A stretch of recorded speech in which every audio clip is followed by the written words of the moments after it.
Muy buenos días, muy buenas tardes o muy buenas noches tengan todos ustedes, mis queridos amigos y mis queridas amigas. Bienvenidos una vez más a espérenme, lo escucho muy feo, su programa favorito, El Círculo de Lectura. Y estamos aquí para continuar con el asánilis, con el análisis, con la lectura de La República de Platón. Vamos a comenzar con ustedes el libro segundo. Muchísimas gracias por venir a su ejercicio de resistencia cultural favorito. Yo soy Barbitas y esto es Platón, La República. Libro segundo.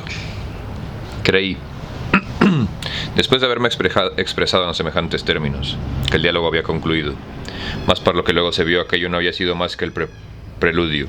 Glaucón dio muestra de su extraordinario valor en aquella ocasión. No quiso rendirse como Tarismaco, sino que, tomando la palabra, Sócrates me dijo: «Te basta con que parezca que nos has persuadido de que la justicia sea de todas las suertes preferible a la injusticia, o realmente quieres persuadirnos de ello».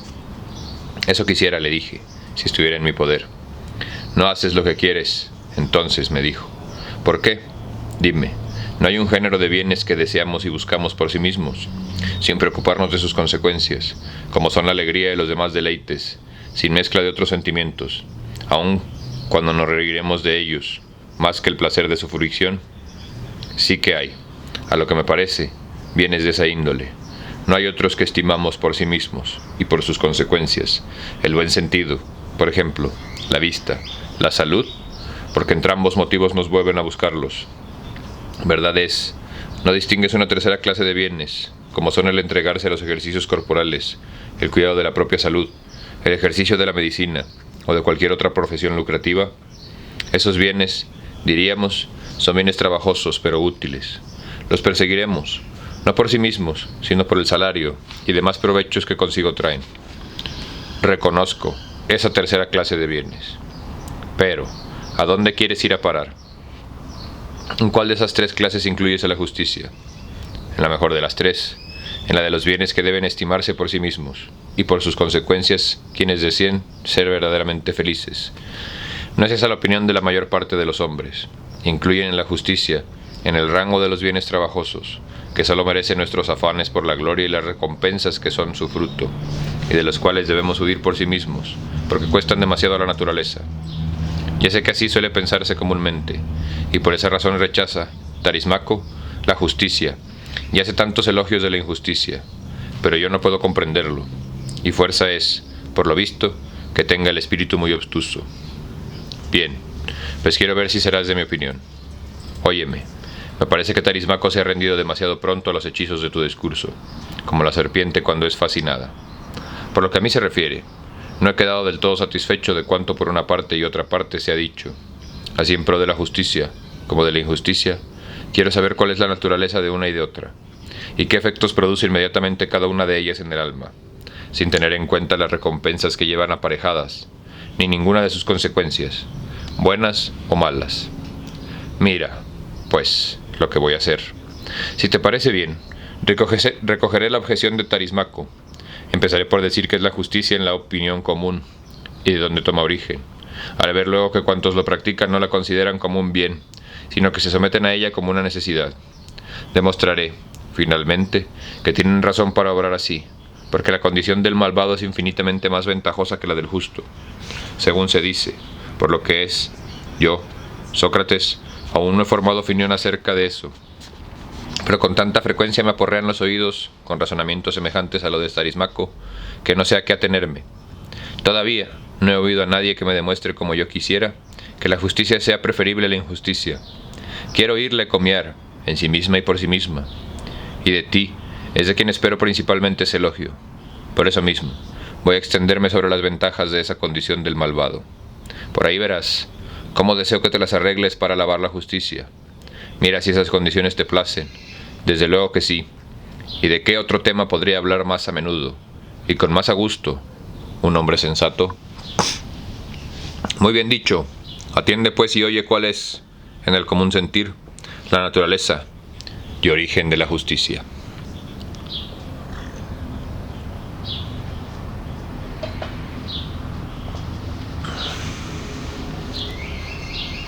Dícese que es un bien en sí cometer injusticia, y que es un mal sufrirla, pero más mal hay en sufrirla que bien en cometerla. Por eso, habiendo ensayado los hombres entre ambas cosas, y habiéndose dañado durante largo tiempo unos a otros, no pudiendo los más débiles evitar los ataques de los más fuertes, ni atacarlos a su vez, estimaron de interés para todos impedir que se hiciese ni recibiese daño alguno. De aquí nacieron las leyes y convenciones. Se calificó de justo y legítimo lo que fue ordenado por la ley. Tal es el origen y la esencia de la justicia. Ocupa esta el punto medio entre el mayor bien, que consiste en poder ser injusto impunemente, y el mayor mal, que es el no poder vengarse de la ofensa sufrida. Los hombres se han abrazado a la justicia, no por ser ésta un bien en sí misma, sino porque la impotencia en que se encuentran de hacer daño a los demás les mueve a considerar la justicia como tal bien, porque todo el que se puede ser injusto y es verdaderamente hombre, ese no se cuida de someterse a su semejante convención. Eso sería una locura por su parte. Ahí tienes, Sócrates, cuál es la naturaleza de la injusticia. Ahí tienes de que se prende de la justicia. Ahí tienes de que se pretende de que nació. Y para probarte todavía mejor que los hombres no acatan la justicia sino a pesar suyo, y porque no se hallan en el estado de hacer daño a los demás, hagamos una suposición. Demos al hombre de bien y al malvado el mismo poder de hacer cuanto les venga en gana. Sigámosle luego, y veamos dónde conducirá el uno al otro la pasión. No tardaremos en sorprender al hombre de bien caminando sobre las huellas del malvado, arrastrando como éste por el deseo de adquirir incesantemente más, deseo cuyo cumplimiento persigue toda naturaleza, como el de una cosa buena en sí, pero que la ley reprime y reduce por la fuerza al respecto de la igualdad. En cuanto al poder que se les concede de hacer todo aquello que se les antoje, que sea tan extenso como el de Giges, uno de los antepasados de Lidio. Giges era pastor del rey de Lidia. Después de una tormenta seguida de violentas sacudidas, la tierra se hundió en un preciso lugar en el que Giges apresentaba sus rebaños. Atónito, de pasmo ante semejante cosa, Giges bajó por aquella abertura y vio, entre otras muchas cosas sorprendentes que se cuentan, un caballo de bronce, en cuyos flancos se abrieron unas puertecillas, y que como Giges introduciese por ellas la cabeza para ver qué había dentro del caballo, vio un cadáver de estatura superior a la humana. El cadáver estaba desnudo, sin más que un anillo de oro y uno de dedos, y un de oro en uno de sus dedos. Giges se apoderó del anillo y se retiró de ahí, habiéndose reunido luego los pastores como tenían por costumbre a fines de cada mes, para dar cuenta al rey del estado de sus rebaños. Acudió Giges a esa asamblea, llevando su anillo en el dedo, y se sentó entre los pastores. Ocurrió que, como casualmente diese vuelta la piedra de la sortija hacia la palma de la mano, inmediatamente se hizo invisible para sus compañeros, de suerte que éstos hablaban de él como si estuviera ausente. Asombrado ante aquel prodigio, volvió a poner hacia la parte de afuera la piedra de la sortija, y tornó a ser visible. Habiendo observado esta virtud del anillo, quiso asegurarse de ella por medio de diversas experiencias, y comprobó reiteradamente que se tornaba invisible cada vez que volvía la piedra hacia adentro, y visible cuando la volvía hacia afuera. Se me hace que alguien más ya leyó este libro. El Señor de los Anillos. Seguro ya del caso se hizo incluir entre los pastores que habrían de ir a dar cuenta al rey. Llega al palacio, corrompe a la reina y con ayuda de ella se deshace del rey y se apodera del trono. Ahora bien, si existiesen dos anillos de esa especie y diésemos uno al hombre de bien y otro al malvado, probablemente no se hallaría un hombre de carácter suficientemente firme para perseverar en la justicia y abstenerse de tocar a los bienes ajenos, pudiendo impunemente llevarse de la plaza pública todo lo que quisiera, entrar en las casas, abusar de todo género de personas, matar a unos, sacar a otros de prisiones y cadenas, y hacer cuanto les apeteciese, con un poder igual al de los dioses. No haría más que seguir en eso el ejemplo del malvado. Tendrían entrambos el mismo fin, y nada probaría mejor que no se es justo espontáneamente sino por necesidad, y que serlo no es un bien en sí, puesto que el hombre se convierte en injusto desde que el momento en el que cree poder serlo sin temor alguno, porque todo hombre cree, en el fondo de su alma, y con razón, dirán los partidarios de la injusticia, que ésta es más ventajosa que la justicia. De suerte que si alguien, habiendo recibido ese poder, no quisiese hacer daño a nadie, ni tocar a los bienes ajenos, sería considerado como el más desdichado e insensato de los hombres. No obstante, lo cual, todos harían en público elogios de su virtud, mas con propósito de engañarse mutuamente y con temor, por lo tanto, de sufrir ellos mismos alguna injusticia.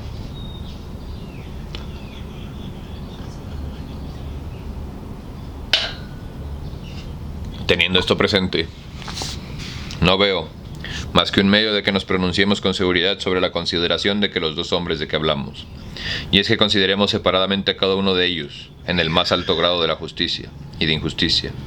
Para ello, no quitemos al malvado ninguna parte de la injusticia, ninguna parte de la justicia al hombre de bien, sino por el contrario, supongamos que cada uno de ellos es perfecto en el género de la vida que ha abrazado, que malvado, semejante a esos pilotos expertos, o a esos grandes médicos que ven de una sola ojeada hasta donde puede llegar su arte, que toman inmediatamente partido sobre lo que es posible y lo que es imposible, que cuando han cometido alguna falta, saben subsanarla hábilmente, que el malvado, dirija sus injustas empresas con tal destreza que no sea descubierto, porque si se deja sorprender en falta, ya no será hombre diestro. La obra maestra de la injusticia es parecer justo sin serlo. Atribuyámosle, pues, como ya queda dicho, una injusticia perfecta, que al cometer los mayores crímenes sepa crearse fama de hombre honrado, y si llega a dar un paso en falso, que puede inmediatamente levantarse, que sea suficientemente elocuente para persuadir de su elocuencia a aquellos ante quienes les acusen sus propios crímenes, suficientemente audaz y suficientemente poderoso, sea por sí mismo, sea por sus amigos, para conseguir con la fuerza lo que de otra forma no pueda lograr. Pongamos ahora en paralelo con él al hombre de bien cuyo carácter es la franqueza y la simplicidad. El hombre, como dice Esquilio, más celoso de ser bueno que de aparentarlo. Quitémosle hasta la fama del hombre honrado, porque, si de tal plaza pasa, será en consecuencia colmado de honras y bienes, y ya no podremos juzgar si ama la justicia por sí misma, o si es por las honras y bienes que le procura. En una palabra, despojémosle de todo salvo de la justicia, y para poner entre él y entre el otro una oposición perfecta, que pase por ser el peor de los hombres, sin haber jamás cometido la menor injusticia, de modo que su virtud se vea sometida a las pruebas más duras, y que no sea conmovida por la infancia ni por los malos tratamientos, sino que camine hasta la muerte, con todo infatigable paso por las sendas de la justicia, pasando toda su vida plaza de malvado, aun siendo tan justo como es. Con estos dos modelos, uno de justicia, otro de injusticia consumada, a la vista, quiero que callemos sobre la aventura del justo y la del malvado. Con qué precisión y rigor, mi querido Glaucón, pones desnudos a estos dos hombres para someterlos al juicio que sobre ellos hemos de emitir. Pongo en ello tanta exactitud como me es posible, después de haberlo supuesto, tales cuales acabo de decir. Me parece que no es difícil juzgar de la suerte que espera al uno y al otro. Digámoslo, con todo, y si lo que acabo de decir te parece demasiado fuerte, recuerda, Sócrates, que no hablo por cuenta propia, sino en nombre de aquellos que prefieren la injusticia a la justicia. El justo, dicen, tal cual yo lo he descrito, será azotado, torturado, cargado de hierros, le quemarán los ojos. Finalmente, después de haberle hecho padecer todo género de calamidades, lo crucificarán, y con esto le harán comprender que no hay que afanarse en justo, sino en parecerlo. Más bien, es al malvado a quien deben aplicarse las palabras de Esquilio, porque como quiera que no regula su conducta por la opinión de los hombres, y como se abraza a algo real y sólido, no quiere parecer malvado, sino serlo, efectivamente. Sobriedad fecunda, pare abundosamente los más hermosos proyectos. Con la fama de hombre honrado, posee autoridad onimónoma en el Estado. Él y sus hijos se unen a las familias mejores, traba todas las amistades que se le antoja. Además de esto, saca ventaja de todo, porque el crimen no le asusta. Todo aquello que pretenda, sea en público, sea en particular, lo conseguirá por encima de sus contrincantes todos. Se enriquece, hace bien a sus amigos y mal a sus enemigos, ofrece a los dioses sacrificios y magníficos presentes, y se granjea la benevolencia de los dioses y de los hombres mucho más fácil, y seguramente que el justo, a donde puede, verosímilmente, concluirse que es también más querido de los dioses. Así es, Sócrates, como pretenden los partidarios de la justicia, los partidarios de la injusticia, que la condición del hombre injusto es más venturosa que la del justo, ya se considere por el lado de los dioses o ya por el de los hombres? Cuando Glaucón hubo acabado de hablar, me disponía yo a responderle, mas su hermano, Adimante, tomando la palabra, me dijo: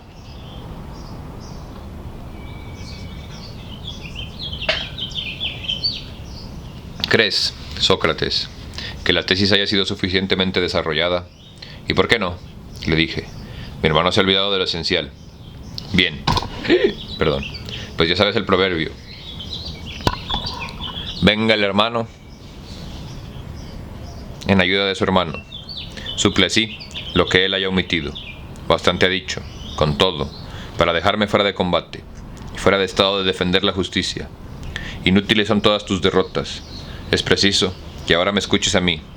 Voy a exponerte una tesis completamente contraria a la suya, la tesis de aquellos que abrazan la causa de la justicia contra la injusticia. Esa contraposición se me antoja que hará surgir con mayor relieve aquello que Glaucón dirige sus miradas. Los padres aconsejan la justicia para sus hijos, al igual que los maestros a sus discípulos. ¿Pero hacen esto por la justicia misma? No, sino atendiendo a las ventajas que lleva aparejadas consigo, con el fin de que su fama de hombres honrados les traigan dignidades, honrosas alianzas y todos los demás bienes que Glaucón ha mencionado. Todavía van más lejos, y hablan de sus hijos, y hablan a sus hijos y a sus discípulos de los favores que los dioses derraman a manos llenas sobre los justos, y son inagotables respecto a este tema. Citan al buen Hesiodoto y a Homero. El primero dice que los dioses han hecho las enzimas especialmente para los justos, las encinas especialmente para los justos, y que para estos su clima da bellotas y abeja su tronco. Ríndense sus corderos al peso de los vellones. Y otras mil cosas por este estilo. Y el segundo dice que cuando un rey eximio y temeroso de los dioses, que impera sobre muchos y esforzados hombres, hace que triunfe la justicia, y al amparo de su bien gobierno, la negra tierra produce trigo y cebada, los árboles se cargan de fruta, las ovejas paran hijuelos robustos, el mar da peces, y son dichosos los pueblos que le están sometidos. Museo y su hijo pujan disputándoselos, y prometen a los justos, de parte de los dioses, recompensas mayores todavía. Los conducen después de la muerte a los campos elíseos, y les hacen sentarse en la mesa, coronados de flores, y pasarse la vida en festines como si una eterna embriaguez fuese la recompensa más hermosa de la virtud. Según otros, esas recompensas no se limitan a sus personas. El hombre santo y fiel a sus juramentos revive en su posteridad, que se perpetúa de unas edades a otras. Tales los motivos que los elogiados que la justicia hacen, por lo que refieren a los malvados y a los impíos, los sumergen en fango de los infiernos, y los condenan a sacar agua con un sedazo. Añaden que durante su vida no hay afrentas ni suplicios, a que no les expongan sus crímenes, y todo lo que ha dicho Glaucón acerca de los justos que pasan por malvados. Lo dicen ellos, de los mismos malvados, y nada más. Ahí tienen su discurso, en pro del justo y en contra del injusto. Escucha ahora, Sócrates, un lenguaje muy diferente sobre la justicia y la injusticia. Lenguaje que el pueblo y los poetas tienen sin cesar en los labios. Todos a una dicen que nada es más hermoso, ni a la par más difícil y trabajoso que la templanza y la injusticia, y la templanza y la justicia, que en cambio nada hay más dulce que la injusticia y el libertinaje, ni nada más que menos cueste a la naturaleza, que estas dos cosas no son vergonzosas más que en la opinión de los hombres, y porque así lo ha querido la ley, pero que no ocurre lo mismo en la práctica, que las acciones injustas son más útiles que las justas, que la mayor parte de los hombres se siente inclinada a honrar y considerar como afortunado al malvado que posee riquezas y crédito, a desdeñar y pisotear al justo, como sea, débil e indigente, aun cuando convengan en los que el justo es mejor que el malvado. Pero, de todos estos razonamientos, los más chocantes son los que emplean a la cuenta de los dioses y de la virtud. Los dioses, dicen, no suelen tener para los hombres virtuosos más que males y desgracias, mientras que colman de prosperidades a los malvados. Por su parte, los sacrificados ya divinos asediando las casas de los ricos les persuaden de que sin ellos, si ellos o sus antepasados han cometido alguna falta, puede ser expiada con sacrificios y con hechizos, con fiestas y con juegos. En virtud del poder de los dioses les han conferido, en virtud del poder que los dioses les han conferido. Si alguien tiene un enemigo al cual quiere hacer daño, sea hombre de bien o malvado, que eso poco importa. A poca costa puede hacerle daño. Sacrificadores y adivinos poseen ciertos secretos para adueñarse del poder de los dioses y disponer de él a su árbitro. Y confirman todo esto con la autoridad de los poetas, para probar hasta qué punto es fácil ser malvado. Se anda a gusto por el camino del vicio. Seguido es el sendero, cerca se halla de cada uno de nosotros. Por el contrario, los dioses han puesto delante de la virtud los sudores. De repente se van bien lejos, güey.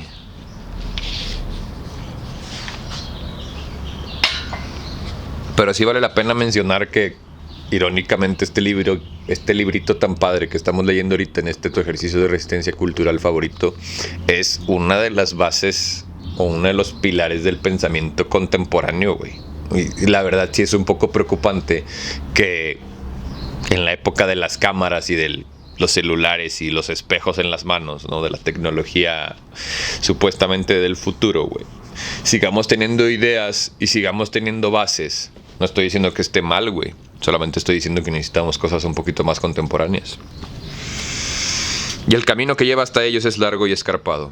Y si quieren demostrar que es cosa fácil aplacar a los dioses, alegan estos versos de Homero. Los dioses mismos se dejan aplacar con sacrificios, con votos agradables, libaciones y vapor de grasa quemada. Los desenojos, cuantos infringieron su ley y pecaron. No sé, güey. En cuanto a los ritos de los sacrificios, aducen a un cerro de libros, compuestos por Museo y por Orfeo, a los cuales han de descender, a este, de las musas, a aquel de la luna, y hacen creer, no solo a los particulares, sino a ciudades enteras, que por medio de víctimas y de juegos, pueden expiarse las culpas de los vivos y de los muertos. Llaman teletai, purificaciones, a los sacrificios instituidos para librarnos de los males de la otra vida, y pretenden que los que no se cuidan de ofrecer sacrificios deben de esperar los mayores tormentos en los infiernos. Ahora bien, querido Sócrates, ¿qué impresión producirían semejantes discursos acerca de la naturaleza del vicio y de la virtud, y de la idea que de ellas tienen los dioses y los hombres? ¿Qué impresión, digo, producirían en el joven dotado de un natural hermoso, y de un espíritu capaz de sacar las consecuencias de todo cuanto oye, respecto de lo que debe ser él, y del género de vida que debe seguir para ser dichoso? No es verosímil que se diga a sí mismo con Píndaro: subiré con esfuerzo hacia el palacio que habita la justicia, o seguiré el sendero del oblicuo fraude para asegurar la felicidad de mi vida. Cuanto oigo, me hace pensar que nada de servirá de ser justo si no tengo fama de tal, que la virtud solo puede ofrecerme penas y trabajos, mientras que, en cambio, me aseguran la aventura mejor si acierto a aliar la injusticia con la fama de hombre honrado. A los discretos he de atenerme, y puesto que ellos dicen que la apariencia de virtud puede contribuir en mucha mayor medida que la realidad de la misma a mi felicidad, así esa parte me volveré por entero. Me haré un caparazón con lo externo de la virtud, y arrastraré en pos de mí el zorro astuto y engañador del cuerdo arquiloco. Si alguno me dice que es difícil para el malvado ocultarse por mucho tiempo, responderé que todas las empresas grandes tienen sus dificultades, y que, ocurra lo que quiera, si deseo ser dichoso no me queda otro camino por donde tirar, fuera del que me indican los razonamientos que escucho. Por lo demás, para sustraerme a las pesquisas contaré con mis amigos y cómplices. Maestros hay que me enseñen el arte de seducir al pueblo, y a los jueces con artificiosos discursos. Haré uso de la elocuencia y cuando ésta llegue a faltarme, emplearé la fuerza para escapar al castigo de mis crímenes, que nada pueden la fuerza ni el artificio contra los dioses. Si no hay dioses, o si para nada se mezclan en las cosas terrenas, poco me importa que ellos me conozcan o no, tal cual soy. Si hay dioses, y si intervienen en los asuntos de los hombres, cosa es esta que solamente de oídas sé, y por los poetas que han trazado la genealogía de esos dioses. Ahora bien, esos mismos poetas me enseñan que es esa cosa ceder, aplacar a los dioses y desviar su cólera con sacrificios, votos y ofrendas. Fuerza es que les creamos en todo, o que nada les demos crédito. Y si hemos de creerles, yo seré un criminal, y con el fruto de mis crímenes ofreceré sacrificios a los dioses. Verdad es que, si soy justo, nada tendré que temer de ellos.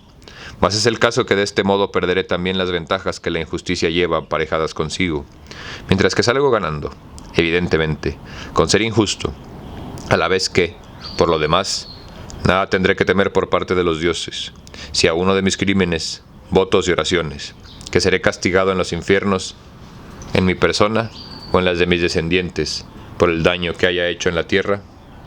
Respondes a esto que hay dioses en los cuales invoca en favor de los muertos, y sacrificios especiales dotados de considerable poder, según dicen ciudades enteras, y los poetas, hijos de los dioses, y profetas inspirados afirman. ¿Por qué razón entonces habré de abrazar yo la justicia, de preferencia a la injusticia, si según el sentir de los discretos y el pueblo, todo me saldrá bien? Así con los dioses como tal los hombres en vida, y después de la muerte, con tal que cubra mis delitos, con apariencias de virtud. Tienen un punto bien padre, güey. O sea, la definición de la justicia sí es algo totalmente, ¿no?, temporal, güey. Y como paréntesis cultural, pensé que la perra iba a ladrar, la neta, güey. Sí quiero que pienses por qué de ese lado del mundo y en esta época del mundo, güey, antes de la llegada del hijo de la paloma, los sacrificios tanto terrenales como espirituales como corporales estaban bien vistos, güey, y eran parte de la necesidad para un ser virtuoso. Y a partir de cuando este tipo de sacrificios que te ayudan a mejorar a ti, aquí adentro y aquí adentro, se convirtieron en algo malo, güey. Ponte las pilas, muñeco. Ups. Después de todo lo que acabo de decir, ¿cómo es posible, Sócrates, que un hombre de elevado linaje, dotado de talento, de riquezas numerosas, siga el partido de la justicia y que no se burle, más bien, de los elogios que de ella hagan en presencia suya? Mas digo, y es que aun cuando un hombre estuviese convencido de que cuanto he dicho es falso, y que la justicia es el mayor de los bienes, lejos de indignarse contra aquellos a quienes viese alistados en el partido contrario, no podría por menos de disculparlos, porque sabrá que excepto aquellos a quienes hacen la excelencia de su carácter, inspira natural horror hacia el vicio, o que se abstienen de él por conocer su fealdad. Salvo esos, digo, nadie ama la virtud por sí misma, y si alguno censura la injusticia, es porque la cobardía, la vejez, u otra enfermedad cualquiera, le tornan impotente para obrar mal. La prueba de ello la tienes en que, de los hombres que se hallan en ese caso, el primero que recibe poder para obrar mal es el primero en hacer uso de ese poder, en cuanto de él depende. Pues sí.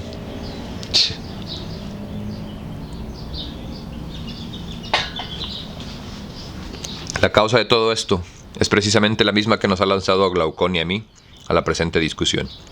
Quiero decir que, empezando por los antiguos héroes, cuyos discursos se han conservado hasta nosotros en la memoria de los hombres, todos aquellos que como tú han mostrado ser defensores de la justicia, no han alabado a la virtud, sino en vista de los honores y recompensas que consigo trae, y no han censurado en el vicio más que los castigos de que va seguido. Nadie ha considerado la justicia y la injusticia tales cuales son en sí mismas, y en el alma del justo y del malvado, y nadie ha probado aún, en prosa o en verso, que la injusticia sea el mayor mal del alma, y la justicia su mayor bien. Porque si desde el principio os hubieses puesto de acuerdo para emplear ese lenguaje, y desde la infancia nos hubieses inculcado esa verdad, cada cual de nosotros, en lugar de estar en guardia contra la injusticia ajena, estaría en guardia contra la suya propia, y temería darle entrada en su alma, como al mayor mal de los males. Tarismaco, u otro cualquiera, había podido decir sin duda, tanto como yo sobre este tema, y aún más confundiendo a ciegas la naturaleza de la justicia y de la injusticia. Por mi parte no te ocultaré que lo que me ha movido a hacerte estas objeciones, un tanto prolijas, es el deseo de oír qué responderás a ellas. No te limites, pues, a demostrarnos que la justicia es preferible a la injusticia. Explícanos en qué efectos producen una y otra por sí mismas en el alma, y qué se debe que la una sea un bien y la otra un mal. No tengas ningún respeto a la apariencia ni a la opinión, como Glaucón te ha recomendado, porque si no llegas a descartar en absoluto la opinión verdadera,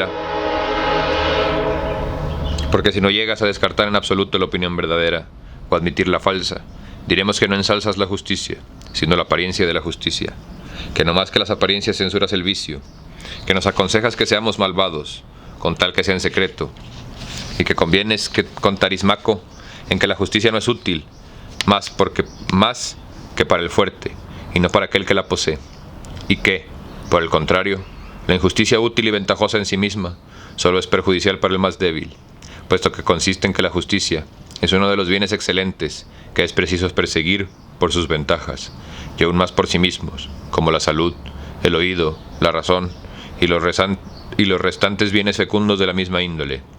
Independientemente de la opinión de los hombres, ensalza la justicia por lo que en sí tiene de ventajosa, y censura la injusticia por lo que tiene en sí de perjudicial.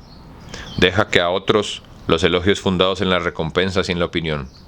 Quizá pudiera tolerar ya en boca de cualquier otro esa manera de alabar la virtud y reprobar el vicio por sus defectos externos, mas no podría, a ti, perdonártela, a menos que tú mismo me lo ordenases, tanto más cuanto que la justicia ha sido hasta ahora objeto único de tus reflexiones. No te contentes, pues, con demostrar que sea mejor que la injusticia. Haznos ver en virtud de que es la una un bien, la otra un mal en sí. Tengan o no conocimiento de ellas los hombres y los dioses. Fíjate que sí está bastante interesante este pedo de que, pues sí, güey, al final la justicia sí podría venir siendo también una forma de control social, güey. O sea, una forma en la que te dicen a ti que te va a pasar algo malo si haces cosas malas, cuando en realidad, güey, la suerte la define quién sabe quién. Conocí a una morra que algún tiempo fue mi amiga, güey, que decía que el mundo lo dirige una persona que está drogada y borracha, güey. Al final nunca lo sabremos, güey. No es cierto, vamos a seguir.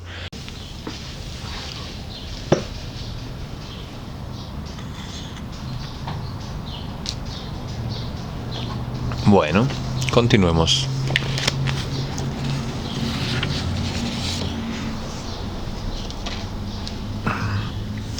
En hechizado me dejaron los razonamientos de Glaucón y de Adimante. Nunca tanto admiré como en aquella ocasión la hermosura de su espíritu. Y así les dije: oh hijos de un padre ilustre, con razón ha empezado así el amigo de Glaucón, la elegia para que vosotros compuso cuando os hicisteis notar en Megara, hijos de Aristón, nacidos de un divino linaje. Porque fuerza es que haya en vosotros algo de divino, si después de cuando acabáis de decir en favor de la injusticia, no estáis persuadidos de que vale infinitamente más que la justicia, y no pensáis tal cosa. Vuestras costumbres y conductas me lo prueban suficientemente, aun cuando pudiese dudar en ello, si me detuviera en lo que acabáis de decir, mas no porque ello me encuentro menos perplejo, tocante al partido que deba tomar. Por una parte, no sé cómo defienda los intereses de la justicia. Empresa es esa que excede a mis fuerzas, y lo que así me mueve a creerlo, es que me figuraba haber probado suficientemente contra Tarismaco que la justicia es preferible a la injusticia. No obstante lo cual, no satisfacieron mis pruebas. Por otra parte, traicionar la causa de la justicia y permitir que la ataque delante de mí, sin que yo la defienda, mientras me quede un soplo de vida y fuerza suficiente para hablar, es cosa que no puedo hacer sin cometer un verdadero crimen. Así, no veo nada mejor en que me determine que a defenderla como pueda. Inmediatamente me conjuraron Glaucón y los demás a que emplease en tal defensa mis fuerzas todas, y que no abandonase la discusión, sino que buscase con ellos la naturaleza de la justicia y de la injusticia, lo que de real hubiese en las ventajas que se les atribuyen. Les dije que, a mi parecer, las pesquisas a que querían impulsarme eran sobremanera arduas, y que requerían un espíritu por extremo clarividente. Pero añadí, puesto que ni vosotros ni yo nos jactamos de poseer luces suficientes para conseguirlo, ved de qué manera creo que debamos proceder en esta búsqueda. Si se diere a leer de lejos a personas cortas de vista letras escritas en caracteres menudos, y supiesen que esas mismas letras se hallaban escritas en caracteres mayores en otra parte, sin duda que habría de serles provechoso ir a leer primeramente las letras grandes y confrontarlas, luego las pequeñas para ver si eran las mismas. Verdad es, respuso a esto Adimante, pero ¿qué relación guarda eso con la cuestión de que tratamos? Voy a decírtelo. ¿No se encuentra la justicia así, en un hombre como en una sociedad de hombres? Sí, por cierto, pero la sociedad es más grande que el simple particular. Sin duda, por tanto, la justicia podría hallarse perfectamente en la sociedad, en caracteres más grandes y más fáciles de distinguir. Así, empezaremos por averiguar, si te parece bien, cuál es la naturaleza de la justicia en las sociedades. La estudiaremos luego en cada particular, y comparando esos dos modos de la justicia, veremos la semejanza que exista entre la pequeña y la grande. Muy bien. Mas si examinamos con el pensamiento de qué manera se forma un Estado, ¿acaso descubramos cómo nacen en él la justicia y la injusticia? Bien pudiera ser. ¿Tendríamos entonces la esperanza de descubrir más fácilmente lo que buscamos? Seguramente. ¿Quieres entonces que empecemos? No es pequeña empresa la que acometemos. Delibera, nuestra decisión está tomada. Haz lo que acabas de decir. No nace la sociedad de la impotencia en que, de bastarse a sí mismo, se encuentra cada hombre y de la necesidad que siente de muchas cosas. ¿Tiene alguna otra causa su origen? Ninguna otra sino esa. Así como quiera que la necesidad de una cosa moviese a un hombre a unirse a otro, y otra necesidad a otro hombre, la multiplicidad de esas necesidades ha reunido en el mismo lugar a diversos hombres con la mira de ayudarse unos a otros. Y hemos dado a esa sociedad el nombre de Estado. ¿No es eso? Sí, pero al dar a otro parte de lo que uno tiene, para recibir de ese a otro aquello de que uno carece, ¿no obra uno así por creer que encontrará provecho en ello? Sin duda. Construyamos pues con él el pensamiento, un Estado. Sus fundamentos estarán constituidos, evidentemente por nuestras necesidades. La nutrición, de que depende la conservación de nuestra unidad y nuestra vida. Sí, la segunda necesidad es la de la casa, la tercera la del vestido. ¿Verdad? Es. ¿Y cómo podría abastar nuestro Estado sus necesidades? No hará falta para ello que uno sea labrador, otro arquitecto, otro tejedor. Añadiremos a estos a un zapatero o algún otro artesano semejante. Sea en buen hora. Todo Estado se compone pues esencialmente de 4 o 5 personas. Así parece, pero es preciso que cada uno ejerza para todos los demás el oficio que le es propio. Que el labrador, por ejemplo, prepare de comer para 4, y que por consiguiente emplee el cuádruplo del tiempo y de trabajo. ¿O no sería mejor que, sin cuidarse de los demás, emplease la cuarta parte del tiempo en preparar su alimentación, y las 3 partes restantes en construirse una casa, en hacerse vestidos y calzado? Me parece, Sócrates, que le resultaría más cómodo la primera manera. No me extraña, toda vez que, mientras tú me respondías, estaba pensando yo que no nacemos todos con idénticas aptitudes, y que unos tienen más disposición para hacer una cosa, y otros para hacer otra. ¿Qué te parece de esto? Soy de tu misma opinión. Irían mejor las cosas si uno solo hiciese varios oficios. Si uno solo hiciese varios oficios, o convendría más que cada cual se limitase al suyo propio. Lo mejor sería que cada cual se limitase a su oficio, pues también me parece evidente que cuando una cosa es hecha fuera de sazón, sale mal. Evidente es eso, porque la obra no guarda la comodidad del obrero, sino que el obrero ha de someterse a las exigencias de la obra. Desde luego, de donde se sigue que se producen más obras, y que éstas se hacen mejor y más fácilmente cuando cada uno hace aquella para la cual es apto y en oportuna sazón, y sin cuidado alguno de ningún otro género, evidentemente. Como la sociedad en la que vivimos en teoría 2000 años después está basada en esto, güey. Eso es a mí lo que me parece más impresionante de los libros, de las letras, del conservar este tipo de cosas, güey. Y de ahora, contemporáneamente, de que lo leamos y lo escuchamos. Muchas gracias a ti por ser parte de este ejercicio de resistencia cultural. Requiérense, pues, más de 4 ciudadanos para las necesidades de que acabamos de hablar. En efecto, si queremos que todo marche bien, el labrador no deberá fabricar por sí mismo su arado, su azada, ni los demás arperos de labranza. Otro tanto ocurrirá con el arquitecto, que necesita multitud de instrumentos, y con el zapatero y el tejedor. ¿No es así? Sí. Por cierto, ahí están, pues, los carpinteros, los herreros y los demás obreros de la misma clase, que van a entrar en nuestro nuevo minúsculo Estado, y ampliarlo. Indudablemente, en muy poco aumentará con que le añadamos pastores y zagales de todas clases, con el fin de que el labrador tenga bueyes con que labrar las tierras, y el arquitecto bestias de carga para transportar los materiales, y que el zapatero y el tejedor tengan pieles y lanas. Un Estado que se encuentre tanta gente que ya no será un pequeño Estado. Pero no es eso del todo. Pues no es eso todo. Punto, menos que imposible. Resulta para el Estado hallar un lugar donde pueda sacar todo lo necesario para su subsistencia. Imposible es eso, en efecto. Nuestro Estado necesitará por tanto, más personas que vayan a buscar los vecinos estados aquello que a él le falta. En efecto, pero estas personas volverán con las manos vacías, como no lleven, en cambio, a esos estados aquello que a estos a su vez necesiten. Todas las trazas son de eso. No bastará, pues, con que cada uno trabaje para el Estado, sino que, además, será preciso que trabaje para satisfacer las necesidades de los extranjeros. Verdad es, nuestro Estado necesitará, por consiguiente, un mayor número de labradores y otros obreros. Sin duda. Necesitaremos, además, gentes que tomen a su cargo la importación de diversos objetos de cambio. Esas gentes son las que llamamos comerciantes. ¿No es así? En efecto. Necesitaremos, por tanto, comerciantes. Sí. Y en ese comercio se lleva a cabo por vía marítima. Tendremos todo un mundo de personas necesarias para la navegación. Cierto. Pero dentro del mismo Estado, ¿cómo se darán parte unos ciudadanos a otros del fruto de su trabajo? Porque esa es la razón primaria que les ha llevado a vivir en sociedad. Será, evidentemente, por medio de la venta y de la compra.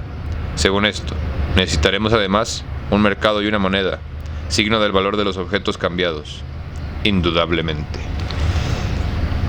Hay una teoría que dice que estas son las primeras menciones del dinero que hay, güey. Que antes de estas en realidad no había en los textos ninguna mención sobre el dinero, güey. Dicen, la verdad no sé, pero sí te puedo decir que en Amadís, que es, pues sí, güey, contemporáneo tal vez a esto, lo precede un poco, no se habla en ningún momento de dinero, güey. Se habla de dones y de cosas así que lleva el caballero para no morirse de hambre, ¿no? Pero no se habla de dinero en efecto, güey. Creo. Pero si el labrador, quien dice el labrador, dice cualquier otro artesano, al llevar a vender al mercado lo que tenga que vender, no ha escogido precisamente la sazón en que los otros necesiten de su mercancía, no sufrirá interrupción consecuentemente su trabajo durante este tiempo, y habrá de permanecer ocioso él en el mercado, esperando a los compradores. Nada de eso.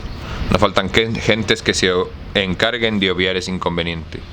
Y en las ciudades, debidamente organizadas, esas gentes suelen ser comúnmente aquellas personas débiles de cuerpo y poco aptas para desempeñar otros empleos. Su estado o profesión consiste en permanecer en el mercado y comprar a unos lo que a vender llevan, para revenderlo luego a otros. Es decir, que en nuestra ciudad no podrá pasarse sin mercaderes. ¿No es ese el nombre que suele darse a aquellos que, permaneciendo en el mismo punto, no hacen otro oficio que el de comprar y vender, reservando el dictado de traficantes para aquellos otros que viajan de estado en estado? Sí, pues aún hay, si no me engaño, otras gentes que no prestan grandes servicios a la sociedad con su espíritu, pero cuyo cuerpo es robusto y capaz de grandes trabajos. Trafican, por tanto, con las fuerzas de su cuerpo, y llaman salario al dinero que de ese tráfico obtienen. ¿De dónde les viene? A lo que entiendo, el nombre de mercenarios o asalariados. ¿No es así? Así es. Ayudan, según esto, a completar el Estado. Sin duda. Y dime ahora, Adimante, ¿es suficiente grande nuestro Estado y podremos considerarlo como perfecto? Quizás sí. ¿Dónde podremos encontrar en él la justicia y la injusticia? ¿Dónde crees que nazcan entre todos estos diversos elementos? No lo veo, Sócrates, a menos que sean las relaciones mutuas que nacen en las diferentes necesidades de los ciudadanos. Puede que hayas dado justamente en el clavo. Veamos y no desmayemos. Empecemos por lanzar una ojeada sobre la vida que habrán de llevar los habitantes de este estado. Su primer cuidado consistirá en procurarse camino, carne, vino, vestiduras, calzado, lugar en que alojarse. Durante el verano trabajarán medio desnudos y sin calzado. En el invierno, bien vestidos y bien calzados. Su alimento se compondrá de harina, de cebada y de trigo cardenal, con que harán panes y tortas que les serán servidos sobre paja o en hojas bien limpias. Y ellos, sus hijos, comerán tendidos en lechos de verdura, de tejo y de mirto. Beberán vino coronados de flores, entonando alabanzas en honor a los dioses, y pasarán juntos la vida agradablemente. Por otra parte, proporcionarán a su hacienda el número de sus hijos, para evitar las incomodidades de la pobreza o de la guerra. Me parece, interrumpió Glaucón, que no le das nada de comer para con el pan. Razón tienes, le dije. Había olvidado que tendrán, además de eso, sal, aceitunas, queso, cebollas y las demás legumbres que la tierra produce. Ni siquiera pienso privarles de postre. Tendrán higos, guisantes y habas, y además bayas de mirto y fabucos que tostarán al fuego, y comerán bebiendo moderadamente. Llegarán así, llenos de alegría y salud a la extrema vejez, y dejarán a sus hijos por herederos de su ventura. Si formases un estado de puercos, ¿los alimentarías de otra manera? Exclamó a esto Glaucón. Pues qué he de hacer si no, Mi querido Glaucón, lo que suele hacerse. Si quienes que se hallen a gusto, hazles que coman en mesa, tendidos en lechos, y sírveles aquellos manjares que hoy se usan. Perfectamente, ya entiendo. No es solo que busquemos el origen de un estado, sino el de un estado que rebose delicias. ¿Acaso no hagamos mal en ello? Podremos descubrir en este estado por donde se introducen en la sociedad la justicia y la injusticia. Sea de ello lo que quiera, el verdadero estado, el estado sano, es aquel que acabamos de describir. Si quieres que ahora concedamos una ojeada al estado enfermo y lleno de humores, nada hay que nos lo impida. Según todas las trazas, muchos no quedarán satisfechos con el género de vida sencilla que les hemos prescrito. Añadirán a ella lechos, mesas, géneros de todas clases, guisos, perfumes, aromas, cortesanas, golosinas de todos géneros y profesión. Ya no bastará con incluir en el rango de las cosas necesarias aquellas de que hace un instante hablábamos: una morada, vestimentas, calzado. Desde este instante van a aparecer la pintura y todas las artes, hijas de lujo. Hace falta tener oro, marfil, materias preciosas de todas clases. ¿No es así? Sin duda. El estado sano, de que primeramente hablé, va a resultar demasiado chico. Habrá que ensancharlo y dar cabida a él a una multitud de gentes que el lujo, y no la necesidad, ha introducido en los estados, como son los cazadores de toda clase, y aquellas otras cuyo arte consiste en la imitación, bien por medio de figuras, o ya de colores, o bien valiéndose de sonidos. A más de estos, los poetas, con todo su séquito, los rapsodas, los actores, los bailarines, los empresarios de teatro, los obreros de todas clases, sobre todo aquellos que trabajan para las mujeres. Introduciremos asimismo en el estado ayos y ayas, nodrizas, peluqueros, bañeros, figoneros, cocineros e incluso porqueros. Para nada necesitábamos toda esta recoba en nuestro primitivo estado, pero ¿cómo pasarnos en este nuevo sin ella? Así, como todas las especies de animales que a cada cual se le antoje comer. ¿Cómo pasarse sin ellas, en efecto? Pero el caso que, con semejante vida, los médicos, que apenas y antes necesitábamos, no pasan a sernos imprescindibles, convengo en ello. Y la tierra que antes bastaba para el sustento de sus habitantes, ¿no será desde ahora bastante chica? Verdad es. Por consiguiente, si queremos tener pastos y tierra labrantía, bastante sabremos de arrebatarlos a nuestros vecinos, y estos harán otro tanto respecto de nosotros. Sí, excediendo de los límites de lo necesario, se entregan como nosotros al deseo insaciable de tener. No podría ser de otro modo, Sócrates. Nos lanzaremos, por ende, después de esto, Glaucón, a la guerra, porque ¿qué otro partido podríamos adoptar? Guerrearemos. No hablemos todavía de los bienes ni de los males que la guerra trae consigo. Digamos tan solo que hemos descubierto el origen de este azote, tan funesto para los estados y para los particulares. Perfectamente, tendremos que hallar un espacio ahora, en nuestro estado, para un ejército numeroso que pueda ir al encuentro del enemigo, y defender al estado, con todo lo que éste posee, contra las invasiones del enemigo. Pues ¿qué?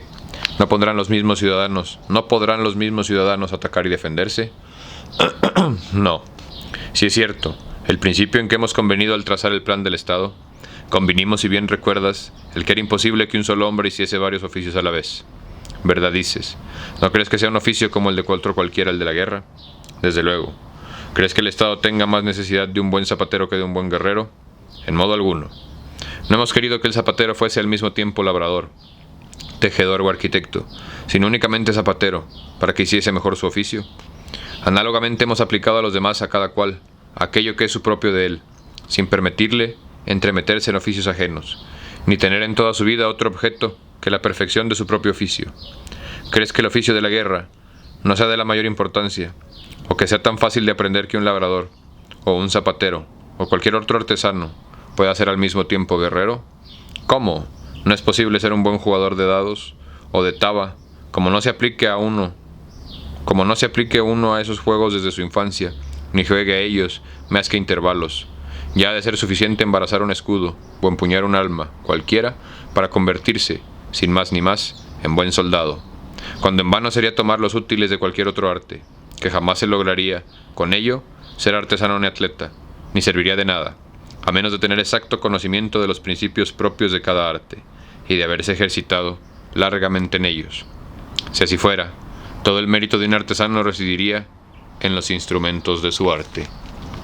Fíjate que ahí sí te puedo decir, güey, que como pintor, como artista y como maestro de pintura, si algo que enseño en número uno es eso, güey, que es el apache el que lanza la flecha, no el arco, ni la flecha la que da en el blanco, güey. Entonces, sí es importante que entendamos que es la persona la que logra las cosas, no lo que trae puesto o las herramientas que utilizó, güey. Para acabar pronto, si hablamos del arte, hacíamos cosas mucho más interesantes cuando la gente solamente tenía cincel y mazos que ahorita que tenemos todo a nuestra disposición, güey. Piensa en esas esculturas griegas que parece que la mano se le está metiendo, o sea, que es un verga que está abrazando a una morra y que la parte que tiene agarrada en su mano se ve la hendidura de la piel, güey. O sea, ahorita las niñas necesitan filtros para sentirse bonitas, güey. Hazme el reputo favor, güey. Salud. Ping. Pero en fin. Así, cuanto más importante es el oficio de estos guardianes del Estado, mayor cuidado han de poner estos en él. Más estudio y ocio sabrán de consagrarle. Eso mismo creo. No serán precisas, además, disposiciones naturales para desempeñar bien ese empleo. Sin duda. A nosotros incumbe, pues, si podemos escoger entre los diversos caracteres, cuáles serán más aptos para la custodia de un Estado. A nosotros compete en efecto esta selección, a fe de que nos hemos encargado de una cosa bien difícil. No perdamos ánimos, empero, y vayamos tan adelante como nos lo permitan nuestras fuerzas. No hay que desmayar. No hayas ningún parecido entre las cualidades de un guerrero joven y las de un perro bravo. ¿Qué quieres decir con eso? Quiero decir que uno y otro han de tener el fino sentido para descubrir al enemigo, rapidez para perseguirle, fuerza para luchar con él cuando lo hayan alcanzado. Cierto es, y además, valor para combatir con coraje contra él, indiscutiblemente. Pero, es que un caballo, un perro o cualquier otro animal puede ser valeroso si no se halla sujeto a la cólera. ¿No has observado que la cólera es una cosa indomable y que torna al alma intrépida e incapaz de ceder ante el peligro? Sí que lo he observado, pues esas son cualidades corporales que ha de poseer un guardián del Estado. Y, por lo que el alma tañe, pero asilidad hacia la cólera. En efecto, pero dime, mi querido Glaucón, si son tales cuales acabamos de pintarlos, ¿no serán feroces entre sí y respeto de los demás ciudadanos? Difícil será que no lo sean, pues con todo, es necesario que con sus amigos sean blandos de ánimo y que reserven toda su ferocidad para con los enemigos. De lo contrario, no hará falta que venga nadie a atacarles, porque no tardarán en destruirse unos a otros. Ciertamente. ¿Qué hacer entonces? ¿Dónde encontraremos un carácter que sea a la vez blando y propenso a la cólera? Parece que una de estas dos cualidades destruye a la otra. Y con todo, mal podrá ser buen guardán aquel a quien falte una de entrambas. Poseerla simultáneamente es cosa imposible, de donde podemos concluir que en parte alguna encontraremos un buen guardián. Así parece. Después de haber titubeado algunos instantes y reflexionado sobre lo que antes dije, lo que antes habíamos dicho, mi querido amigo, dije Glaucón, si nos hallamos perplejos, merecido lo tenemos por habernos desviado del ejemplo que primitivamente escogimos. ¿Cómo así? ¿No hemos caído que efectivamente se encuentran esos caracteres que hemos tachado de quiméricos y en los cuales se dan esas dos opuestas cualidades? ¿Dónde están? Pueden observarse en diferentes animales y sobre todo en el que tomamos como ejemplo. Ya sabes que el carácter propio de los perros de buena casta consiste en ser dulces para con aquellos a quienes conocen y malos con aquellos a quienes no conocen. No lo ignoro. La cosa es por tanto posible, y al desear un guardián dotado de ese carácter no pedimos nada que vaya contra la naturaleza. Cierto que no. ¿No te parece que todavía le falta algo a nuestro guardián? Y que parte de ese valor es preciso que sea naturalmente filósofo. ¿Cómo así? No lo entiendo. Fácil es de observar este instinto en el perro, y es muy digno de nuestra admiración. ¿Qué instinto?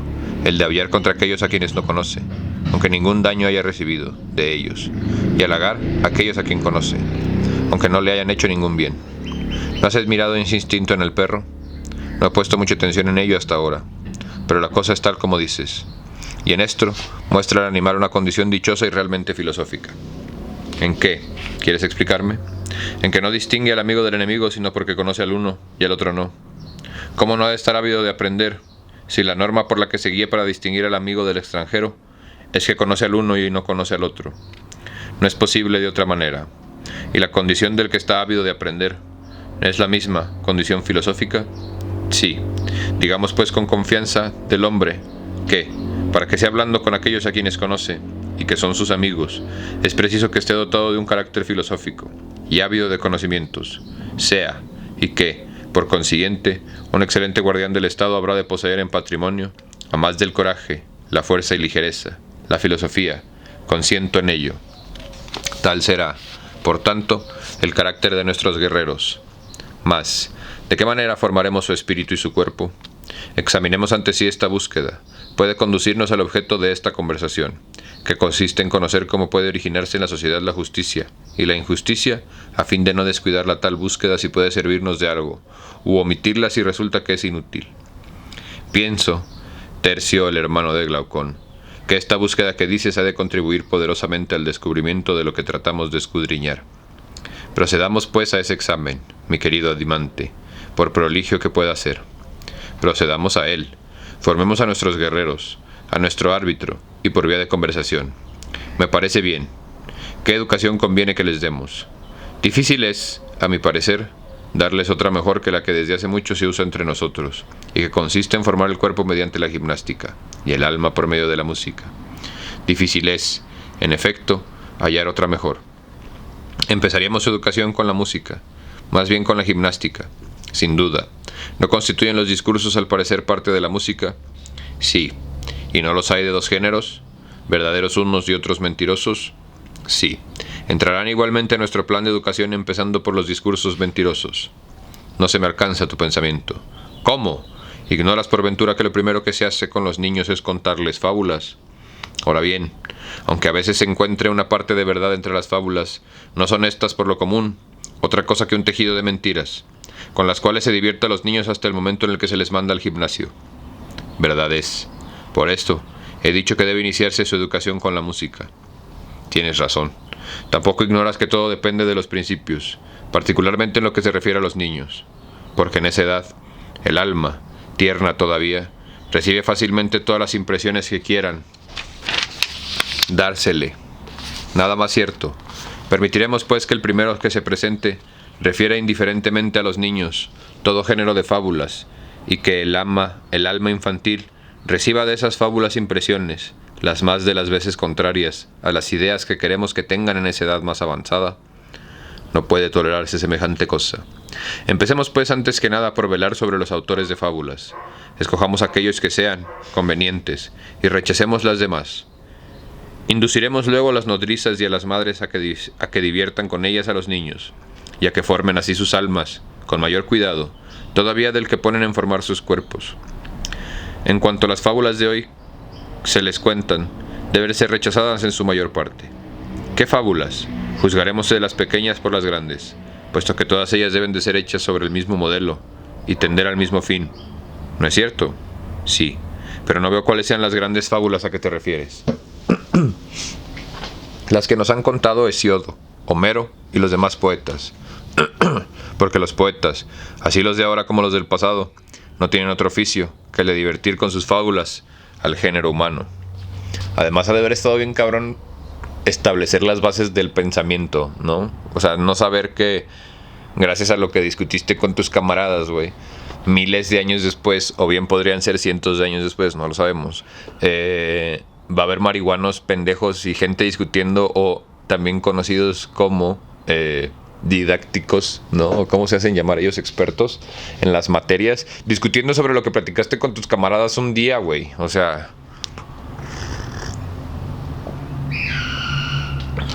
qué random, güey.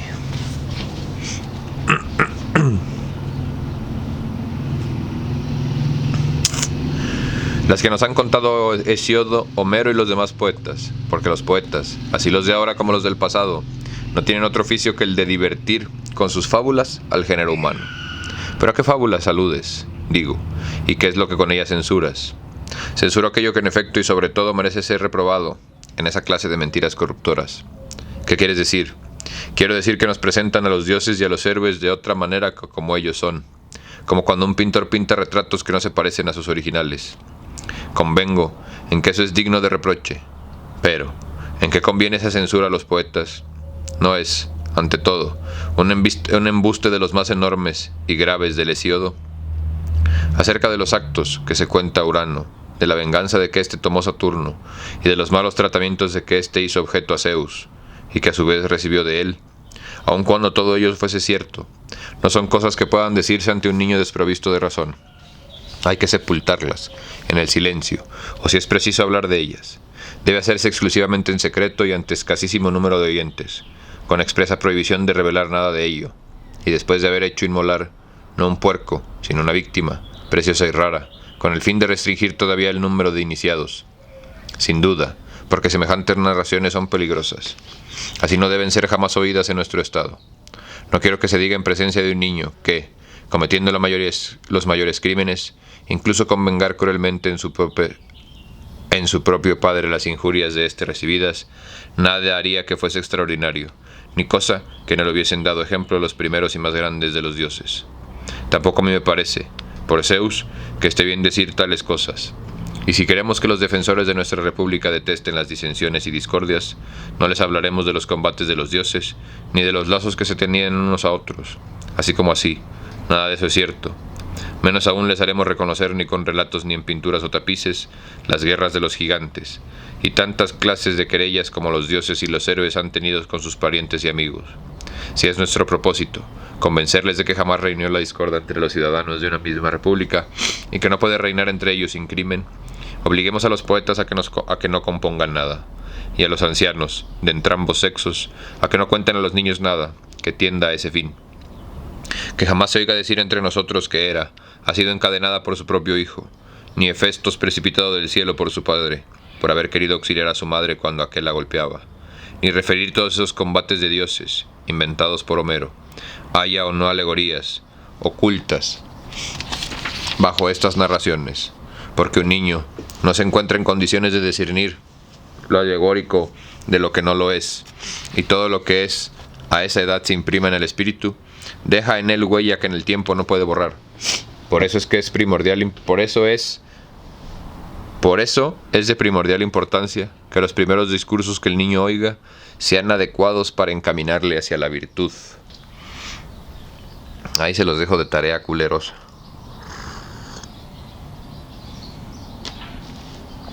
Todos ustedes que están con su pareja por los niños, les están haciendo más daño que beneficios, viejas huevonas, pónganse a trabajar. Sensatísimo es lo que dices, mas si nos preguntasen qué fábulas son las que deban hacerse, ¿qué responderíamos? Ni tú, ni yo somos poetas. Adimante, fundamos una república, y en calidad de tales fundadores nos incumbe reconocer con arreglo a qué modelo deben componer sus fábulas los poetas, y unir a ese modelo prohibición de apartarse nunca de él. Mas no es cosa que nos corresponda a nosotros componer estas fábulas. Tienes razón, pero dime, ¿qué deben enseñarnos esas fábulas tocante a la divinidad? Ante todo, es preciso que los poetas nos presenten por doquiera a Dios, tal cual es, sea en la epopeya, sea en la oda, sea en la tragedia. Sin duda. Pero ¿no es Dios esencialmente bueno, y debe hablarse nunca de él de otra manera? ¿Quién lo duda? Nada de lo que es bueno propende a hacer daño. Nada. Lo que no propende a hacer daño no sabría en efecto perjudicar nunca. Ni hacer daño, no. Ni ser causa de mal alguno, no. Lo que es bueno, ¿no es bienhechor? Sí. ¿Es por consiguiente causa de que se obre el bien? Sí. Según esto, aquello que es bueno no es causa de todas las cosas, es causa del bien pero no del mal. Ciertamente. Así, Dios, al ser esencialmente bueno, no es causa de todas las cosas como suele decirse comúnmente.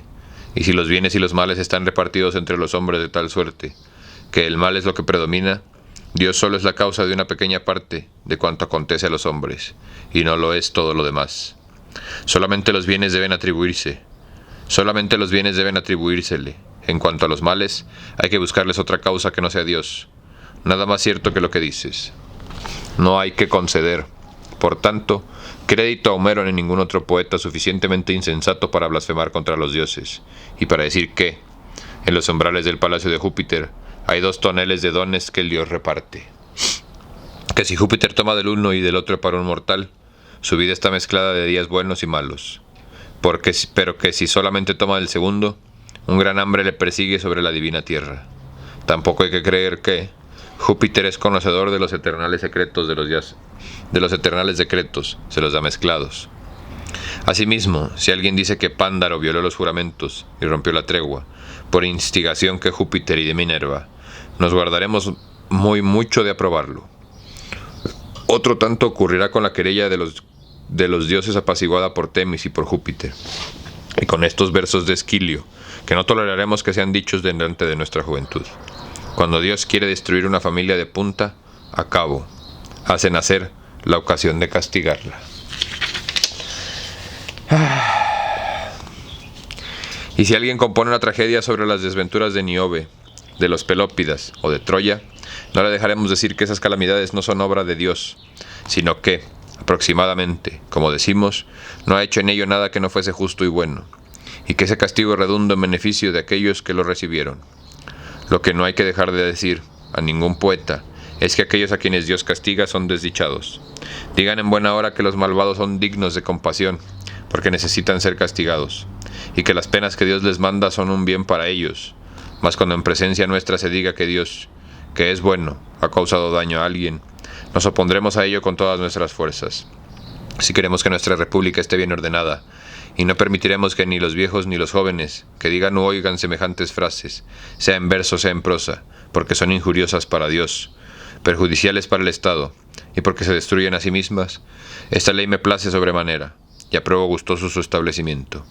Así, nuestra primera ley obliga a nuestra regla primera tocante a los dioses, será obligar a los ciudadanos a que reconozcan, de viva voz o en sus escritos, que Dios no es autor de todas las cosas, sino únicamente de las buenas. Ah, míralo, qué chingones.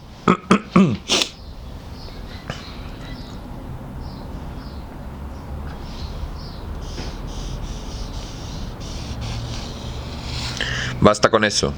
¿Qué me dices de esta segunda ley? Debemos considerar en adoptar 1000 diferentes formas, y que tan pronto se aparece bajo una figura extraña, como nos produce la ilusión, afectando a nuestros sentidos, de hallarse realmente presente. ¿No es más bien un ser simple y el menos capaz de cambiar de forma de todos los seres?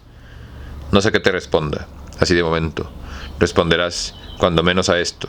Cuando alguien deja su forma natural, ¿no es forzoso que ese cambio provenga de él mismo o de otro? Sí, mas las cosas mejor constituidas son a la par, las que se hallan menos sujetas al cambio por parte de las causas extrañas. Así, por ejemplo, los cuerpos más sanos y robustos son los que menos padecen por el alimento y el trabajo. Lo mismo ocurre con las plantas respecto a los vientos, del ardor del sol y de los demás rigores de las estaciones. Cierto es, ¿no es igualmente el alma tanto menos turbada y alterada por los accidentes externos, cuanto más valerosa y ostentada es? Sí, por la misma razón, las obras de mano del hombre, como son los edificios y vestimentas, resisten al tiempo y todo cuanto puede destruirlos, en proporción a lo bien hechos y fabricados con buenos materiales que estén. Sin duda. En general, pues, todo aquello que es perfecto ya deba su perfección a la naturaleza, ya al arte, ya a entrambos, está muy poco sujeto al cambio por parte de una causa extraña. Así debe ser.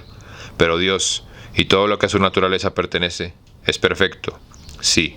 Por tanto, si lo consideramos desde este aspecto, en modo alguno, será susceptible de recibir diversas formas. Desde luego que no. Cambiará entonces por sí mismo. Es evidente que, de producirse cualquier cambio en Dios, no podría provenir de ninguna parte que él mismo. Y ese cambio, sería en mejor o en peor. Por fuerza habría de ser en mal, puesto que no podemos decir de Dios que le falte ningún grado de belleza ni de virtud. Bien dices, y teniendo eso en cuenta, ¿crees, Adimante, que nadie sea hombre o Dios, tome de sí mismo una forma menos bella que la suya propia? Eso es imposible. Imposible es, por tanto, que Dios quiera cambiarse, y cada uno de los dioses, bellísimo y buenísimo por su naturaleza misma, conserva siempre aquella forma que le es propia. Me parece que no puede ser de otra manera. Que a ningún poeta se le ocurra entonces decir. Continuemos.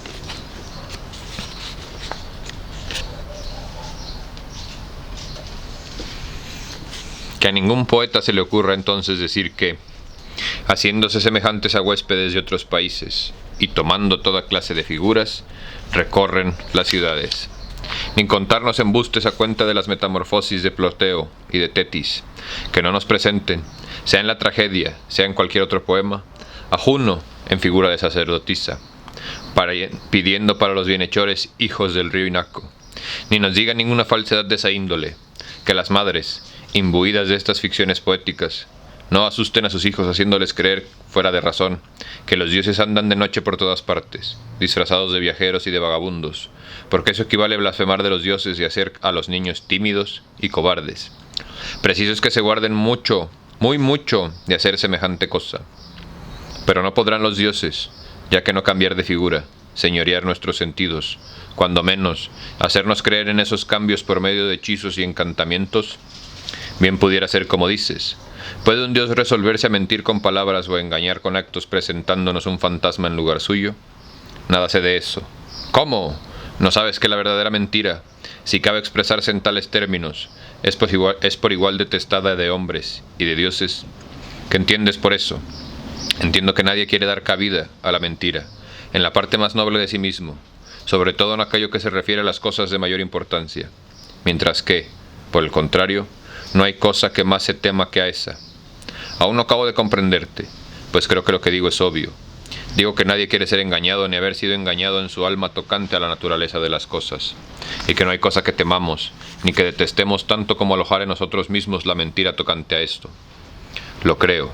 La mentira es, pues, para hablar propiamente, la ignorancia que afecta al alma de aquel que es engañado, porque la mentira en las palabras no es sino expresión del sentimiento que el alma experimenta. No es una mentira pura, sino un fantasma nacido a consecuencia del error. ¿No es así? Sí. Por cierto, la verdadera mentira es, por tanto, igualmente detestada de los hombres que de los dioses. Tal creo, pues no hay circunstancias en que la mentira, en las palabras, pierde todo lo que tiene de odioso, porque se convierte en útil.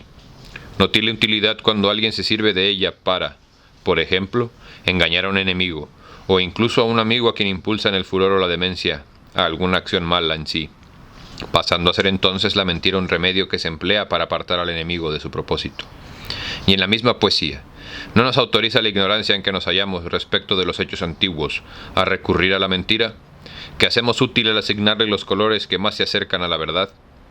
Cierto es, pero ¿por cuál de esas razones podría ser útil a Dios la mentira? ¿Qué hacemos útil al asignarle los colores que más se acercan a la verdad? Cierto es, pero ¿por cuál de esas razones podría ser útil a Dios la mentira? La ignorancia de lo que ha ocurrido en remotos tiempos puede obligarle a disfrazar la mentira con colores de verosimilitud. Ridículo sería decir tal cosa. ¿No es Dios entonces un poeta embustero? No. Mentira por temor a sus enemigos, ni mucho menos. Tal vez por causa de sus amigos furiosos o insensatos. Pero ni de los furiosos e insensatos no son amados de los dioses. Ninguna razón obliga, pues, a Dios a que mienta. En efecto, Dios y todo aquello que es divino ¿es por tanto enemigo de la mentira? Sí. Esencialmente recto y veraz en sus palabras y en sus actos, no cambia de forma. No puede engañar a los demás con fantasmas, ni con discursos, ni enviándoles signos, ya sea durante el día y la vigilia, ya por la noche y en sueños. Me parece que lleva razón. Por consiguiente, apruebas nuestra segunda ley, que prohíbe hablar o escribir acerca de los dioses en forma que nos mueva a considerarlos como encantadores que asumen diversas formas y que tratan de engañarnos con sus discursos y actos. Sí, sí que la apruebo. Así, aun cuando haya muchas cosas dignas de lo de Homero, no probaremos aquel pasaje suyo en que cuenta cómo Zeus envió en un sueño a Agamenón, ni aquel pasaje de Esquilio en el que hace decir a Tetis cantando a sus bodas: Apolo había predicho que yo sería una madre feliz, que mis hijos, libres de enfermedades, gozarían de larga vida, y me había anunciado una suerte mimada de los dioses, y había aplaudido mi ventura, colmándome de alegría, que la mentira pudiera salir de los divinos labios de Apolo, que deja oír tantos oráculos, cosa es que yo no temía. Pero ese Dios que cantó, que tomó asiento en mi meneo, que tanto me había prometido, ese mismo Dios es el asesino de mi hijo. Cuando alguien hable así de los dioses, le rechazaremos con indignación. No permitiremos semejantes frases en una boca de los maestros encargados de educar a una juventud que queremos imbutir de respeto a los dioses, y aún hacer semejante a los dioses, en cuanto la flaqueza humana lo consienta. Apruebo todas esas normas, y soy de parecer de que se conviertan en otras tantas leyes. Con eso termina el libro segundo de la República de Platón. Está muy cabrón, güey. Está muy interesante. Sí, está muy filosófico el pedo, güey. Pero además me parece muy interesante, muy bonito, muy bien, muy padre. Cómo está nuestra educación, en nuestra vida, nuestras leyes basadas todavía en esto, güey. Con modificaciones no necesarias, literales. Pero no sé, güey. Tengo mucho que pensar. Muchísimas gracias por venir a ustedes. Muchísimas gracias a ustedes por venir a su ejercicio de resistencia cultural favorito, como siempre y para siempre. Yo soy Barbitas. Esto fue el Círculo de Lectura. Libro segundo de Platón, La República. Nos vemos a la próxima.